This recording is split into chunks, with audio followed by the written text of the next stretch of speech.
Real Chat Easter with Andy and Jai and Guy.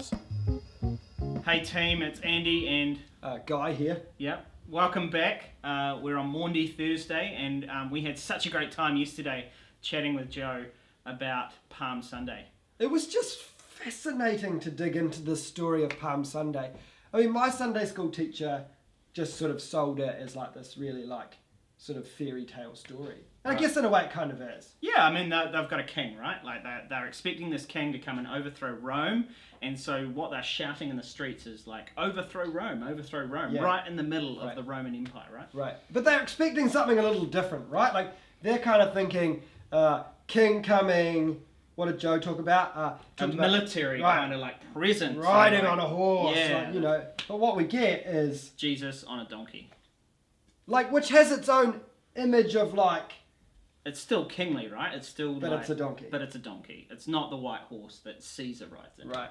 And so there's the sense that there's this revolution happening and that there is going to be this change or this overthrow. Yeah, the Messiah is arriving, right? That's Yeah. that's the expectation. Yeah. And then it doesn't quite work out how they thought it would. Yeah, and there's just this kind of moment where things just don't kind of go the way they planned. A little bit like you sharing how there's a concert that you go to and it's just not all it's cracked up to be. Yeah, it was going to be awesome, and then it's actually just Metallica on an accordion, right?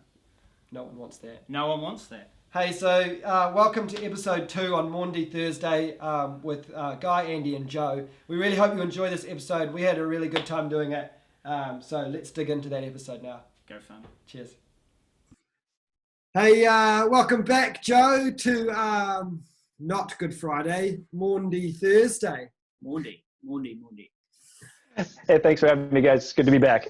Yeah, it's good. Hey, we left off last time with you, Joe. What is Maundy? Like, we're here. We said we'd be here on Maundy Thursday, and we have no idea what that means. We were trying real hard, and we got nothing. So, What is up with that word? Yeah, no, actually, when I was growing up, we thought it was Monday Thursday. And didn't really like, what's Monday Thursday, and why did my parents make me go to church? So like many things within the Christian tradition, it's Latin, because all things are obviously better in Latin. And Maundy is just the Latin form of the word command. What's handsome fella in Latin? What's handsome fella in Latin? Oh, yeah. That's Joseph. Oh, okay. Yeah. Joseph is handsome fella. Okay, great. Wait, is that an inside joke? Because I have totally missed something here. He's just talking about Latin, you know, like so. Oh, Joseph, Joe. Oh, Joe. Okay. That guy. Yo, everybody. Well done. Hey, welcome back to Fun Theological Times with Joe and the guys. Hey, it's Real Chats, mate. Here we are. So anyway, it's the same Latin root that we get the word mandate from as a command. And so that comes from the Latin version of the Bible called the Vulgate, which was used for about 1,000 years. And it comes from John 13, when Jesus gives this command to the disciples, and it says, do this as I have done to you, do this as I have loved you, so you have to love everyone else. I give you a new command. Now, to get the full sense of that and what Jesus is saying in John 13 to the disciples at the Last Supper, we need to go back and like, what did Jesus do, and why is that, and who cares? So we've come a whole week from that Palm Sunday, right? Like we're riding on a donkey, and now like we're what, Thursday. Hey, there was a really good video that came out by AYM. The Palm Sunday. The stop motion one. Did you see it? I didn't get a chance to see that yet. Is it good? No, that'll explain the story. Yeah, if you're wondering a bit more about Palm Sunday, check out the stop motion. Anyway, carry on. Okay, so we've come a whole week from that riding into Jerusalem on a donkey, whatever that is. And now we're with disciples, right? Like we're hanging around. Jesus is going, I want to teach you some stuff before I... Well, yeah. Happens. So, I mean, this is amazing, right? So everybody's in Jerusalem, as we were talking about before. They're streaming in for the Passover. So Jesus is there, and he's going to celebrate the Passover with his disciples. This is one of those massive events, big holidays. And wait, so it's an American holiday, right? It is. It's in between Thanksgiving and Arbor Day, and it's fantastic. Is that the one with turkey, right? The turkey is Thanksgiving, and Arbor Day is trees. So Football? football always. So really tell us what Passover is. Well, it's where Israel celebrates God's redemption out of Egypt. And they tell the story again that God has heard their cries and that God is faithful to redeem them from their bondage. So this is really the talk you gave at Youth Church a while back. This is the Moses, slaves to Pharaoh, out into the wilderness, saved. Yep. Passover. And again, this is that event that they gain their whole identity around. They said, we are God has saved us and established us up as a nation. So this again, it's a big feast. So as they're celebrating that, Jesus then infuses new meaning into it. And so all four of the Gospels are the stories of Jesus's life. And we have Matthew, Mark, Luke, and John. And Matthew, Mark, and Luke, when they tell the story of Jesus celebrating the Last Supper, this is where we get communion from, the Eucharist, and that Jesus institutes or takes this celebration and gives it new meaning. It's a new covenant. John is different, and it's really amazing. So when John tells the story of the Last Supper with the disciples, he tells a story that nobody else includes. He doesn't tell the story about breaking the bread and giving the cup and do this in memory of me. Rather, he tells a story about Jesus at the table, gets up, and he goes and the language, we kind of get sanitized a little bit, that he goes and he takes a servant's towel, or he takes a towel and he wraps it around himself, and he begins to wash the disciples' feet. And we think, oh, like as we read this removed 2,000 years, we don't get what's going on. Because our feet aren't that dirty, right? Like our feet are pretty clean. We have showers. Like, what does washing feet mean? Speak for yourself. All right, you got dirty. Maybe the bishop has dirty feet, Like, dude, that guy never wears shoes. He never does. Never does. Bishop Ellie does. I've seen her. She wears shoes. She does. It's so what the story is of Jesus, they say he takes off his tunic and he puts a towel around himself, which seems to us sensible because you're going to be washing feet and it's going to be watery and blah, blah, blah. What we need to see is that what Jesus is doing is that he's taking off in a sense a uniform and putting on a different uniform. Okay, so it's not actually a towel. The towel is part of this thing. So Jesus takes off the clothes of a free person. He takes off the tunic and he puts on a slave uniform. We got to get that. So we read servant, and it's true, but the better thing for us to get that feels what's going on is that he puts on a slave uniform. Rome had slaves everywhere. It was very common. You'd have slaves in the fields, slaves building, slaves in homes. And slaves in this time, were they like essential workers out there trying to save us from all the dirty jobs, or were they like, I don't know, fashion factory workers? Was it someone who's had their passport taken and they're catching fish and shrimp in Southeast Asia? Like, what are we talking here? All that stuff. So you become a slave when your country loses in battle to Rome. One of the reasons why Rome kept expanding at this remarkable rate was that they needed slaves to do the labor to build the Roman Empire. And so when you were beaten by Rome, you were brought in and you were sold as a slave. And so those would be, again, slaves in the field, slaves in building, all this stuff. They steal your passport, all of the shady bits that we think of with modern day slavery. All of those things are all at play.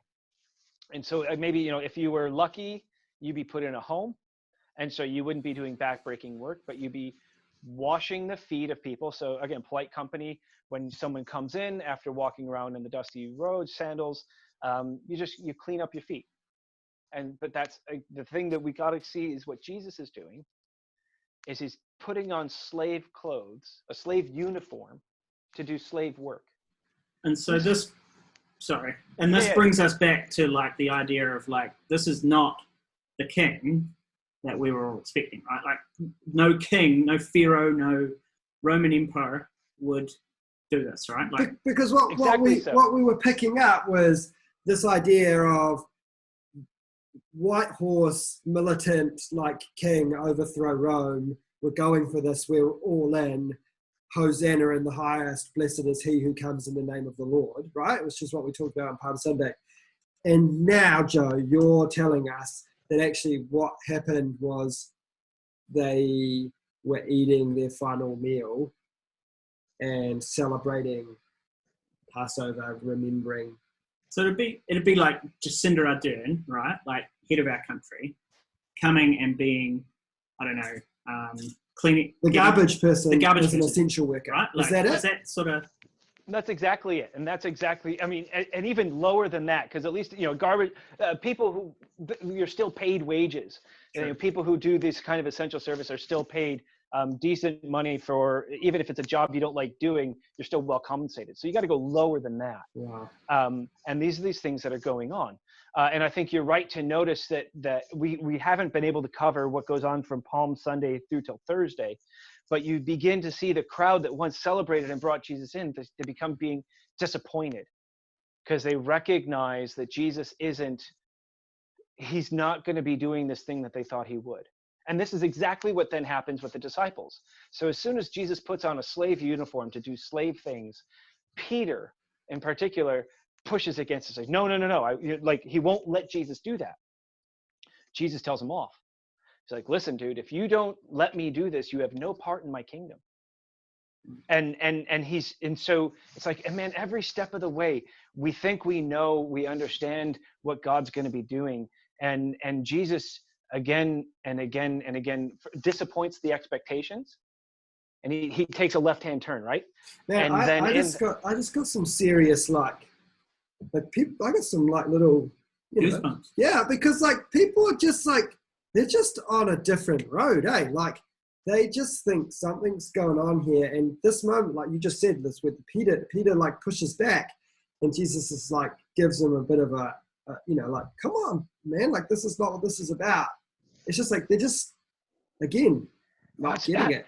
You got to feel yourself there, right? And to be in that space. Peter, early on, he's the one who recognizes the fullness. You are the Messiah, and he gets it.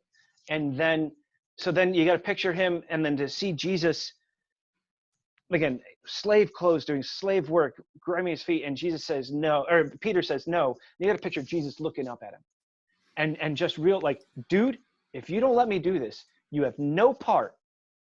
You don't belong. And so then Peter kind of goes the other way. Oh, okay, then fine. Wash all of me. Why just my feet? And so he kind of swings back and forth. And again, Jesus is like, bro, all you need is a feet. Once you're clean, you're clean. Again, get what I'm on about. Get what I do. And so what's Jesus really saying there to everybody? What's he saying? This is what the kingdom of God is like, right? He's pointing to that message. Oh, so it's amazing. So he goes and he washes the feet, and then the story ends, or that bit ends, where he then takes off the slave uniform, puts his tunic back on, and you can picture him again, kind of sitting up at the head of the table or however they had the seats, and he looks around and he's got this great phrase. He says, do you understand what I've done to you? It's a great preposition. Done to you, not for you, not with you. Do you get what I've done to you? And then he says, no, again, let's turn servant language into slave language. No slave is better than their master.